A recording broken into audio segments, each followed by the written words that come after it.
वो कूड़े वाले, अंदर थोड़ा सा कूड़ा पड़ा है, वो भी उठा लियो। मेरा बेटा बेटा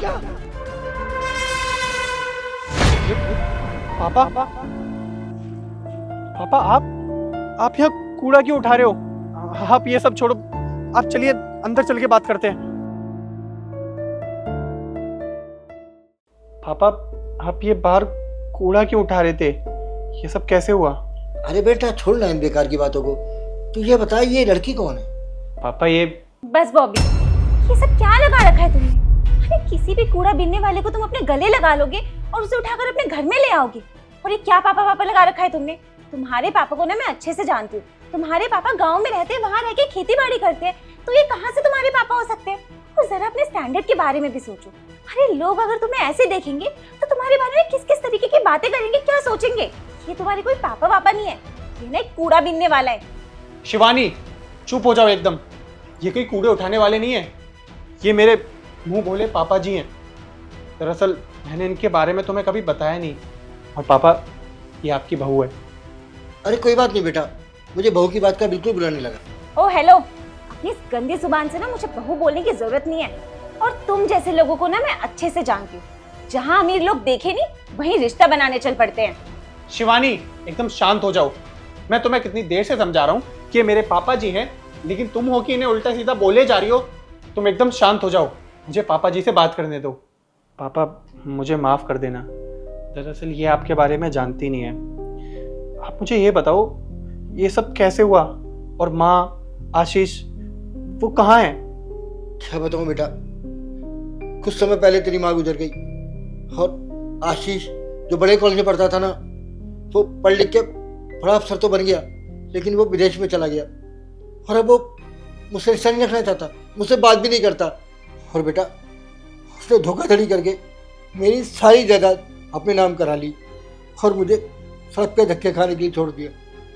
क्या करता, जिंदा तो रहना था ना, तो बस कूड़ा उठाकर जो पैसे आ जाते हैं बस उससे ज़िंदगी चला रहा हूँ, पेट भर रहा हूँ उससे। लेकिन कोई बात नहीं बेटा, अब तो आदत पड़ गई है, जो भी है खुश हूँ मैं। और बेटा कोई काम छोटा बड़ा तो होता नहीं, इस काम से मुझे पैसे मिलते हैं तो मेरा गुजारा चल जाता है। अब बेटा आज तो मिल गया ना, तो मैं बहुत खुश हूँ। एक बेटा तो कामयाब होके विदेश में बैठा है और मेरा दूसरा बेटा भी कामयाब हो गया और मेरे दोनों बच्चे सुखी हैं। इससे ज़्यादा मुझे क्या चाहिए?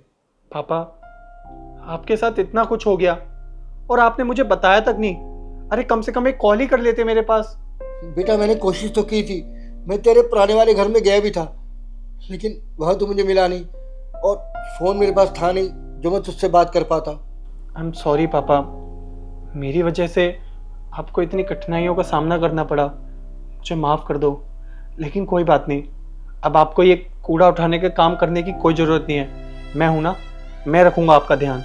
और पापा अब आपको कहीं भी जाने की ज़रूरत नहीं है, अब आप हमारे घर में हमारे साथ रहोगे। अरे तुम्हारा दिमाग खराब हो गया क्या? पागल हो गए हो तुम? ऐसे किसी को भी अपने घर में उठा के ले आओगे? अरे ऐसे ना दुनिया में हजार लोग हैं जो तुम्हें चलते फिरते अपना बेटा बना लेंगे, तो क्या सबको घर में उठा के ले आओगे, अपना बाप बना लोगे? शिवानी मैं तुम्हें कब से समझाने की कोशिश कर रहा हूँ, ये मेरे पापा जी हैं। और अभी तुमने इनकी बातें सुनी ना, इनके साथ कितना गलत हुआ है। अरे बेटा छोड़ ना, हर बात बहू को बताने की क्या ज़रूरत है? नहीं पापा, शिवानी को पता चलना ही चाहिए, नहीं तो ये पता नहीं आपके बारे में क्या क्या सोचेगी। इसको हमारे रिश्ते के बारे में पता होना जरूरी है। शिवानी तुम जानना चाहती हो ना ये कौन है? तो सुनो, एक वक्त था जब हमारी हालत ना नौकरों जैसी थी। मेरे मम्मी पापा इनके यहाँ पे काम करते थे, कभी कभार मैं भी चला जाया करता था। तब इन्होंने मुझसे पूछा कि तू पढ़ना चाहता है? और मैंने तो हंसी मजाक में हाँ कर दिया। लेकिन तब से लेके आज तक इन्होंने मेरी पढ़ाई का खर्चा उठाया। और आज तुम्हारे सामने जो मैं बैठा हूँ ना, हमारे पास जो कुछ भी है वो इन्हीं की देन है। अगर ये नहीं होते ना तो मैं भी कहीं नौकरों वाला काम कर रहा होता। आई एम सॉरी बॉबी, मुझे ये सब नहीं पता था, मुझसे बहुत बड़ी गलती हुई है। मैंने पापा जी को इतना सब कुछ उल्टा बोल दिया। पापा जी प्लीज़ आप भी मुझे माफ़ कर दीजिए, मुझे आपको उतना सब नहीं बोलना चाहिए था। और ना अब आपको टेंशन लेने की कोई ज़रूरत नहीं है, आप हमारे साथ रहेंगे हमारे घर में। अरे नहीं बेटा, इसकी ज़रूरत नहीं है। मैं जिस हाल में हूँ ना, मैं उसी में खुश हूँ। मेरा बेटा और बहू बस तरक्की कर रहे हैं, मैं ये देख के बहुत खुश हूँ। और बेटा तुम्हें परेशान होने की कोई ज़रूरत नहीं है, मैं जिस हाल में हूँ ना बहुत खुश हूँ। देखिए पापा जी, आपने ना बॉबी के लिए बहुत कुछ किया है, उन्हें पढ़ाया लिखाया, इस काबिल बनाया कि आज वो इस मुकाम पर है। तो अब हमारा भी तो फर्ज बनता है ना कि हम आपके बुरे वक्त में आपका साथ दें। और पापा जी, आप इस उम्र में ना वो सब काम करते हुए बिल्कुल अच्छे नहीं लग रहे। आप प्लीज हमारे घर चलिए हमारे साथ। देखिए पापा, अब आप जिद मत कीजिए। वैसे भी आपने मेरे लिए कितना कुछ किया है, अब हमारी बारी है कि हम आपके लिए कुछ करें। अब आप हमारे साथ रहोगे, हमारे घर में।